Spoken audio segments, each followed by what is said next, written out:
Light জ্বলছে, কিন্তু ঘটনা হচ্ছে কোনো কোনো পাওয়ার নাই। কিন্তু এখানে অটোর থেকে ভোল্টেজ দিলে পরে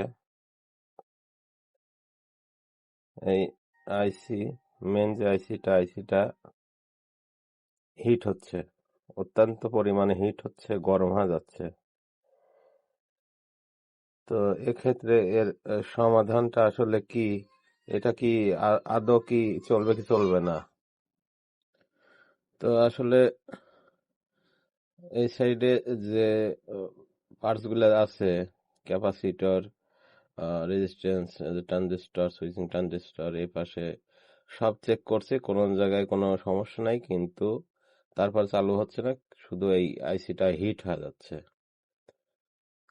তো এক্ষেত্রে যদি কারো জানা থাকে বিষয়ে, একটু কমেন্ট বক্সে জানায় যাবেন।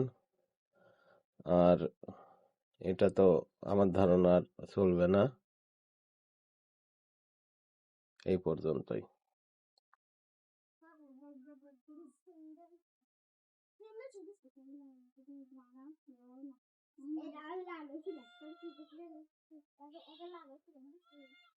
ক্রিস্টালটা 8 মেগাহার্টজের।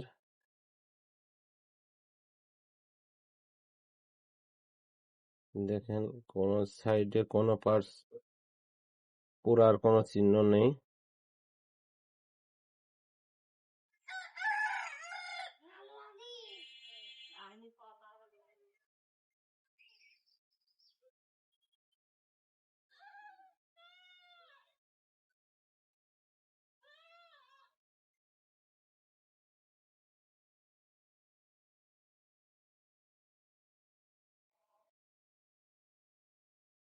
আসলে এই মাল্টিমিটার গুলা শুধু নামে চলে। তো আমার যে কারণে নষ্ট হয়েছে সেটা হচ্ছে এই অটো আছে,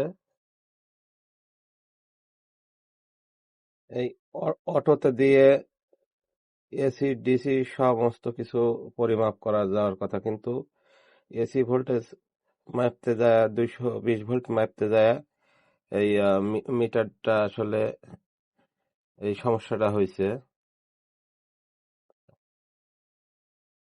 তো আসলে যারা এই সম্পর্কে একটু বেশি জানেন তারা একটু বলে দেবেন যে এটা নষ্ট হওয়ার প্রধান কারণটা আসলে কি, কি কারণে এটা আসলে নষ্ট হয়েছে।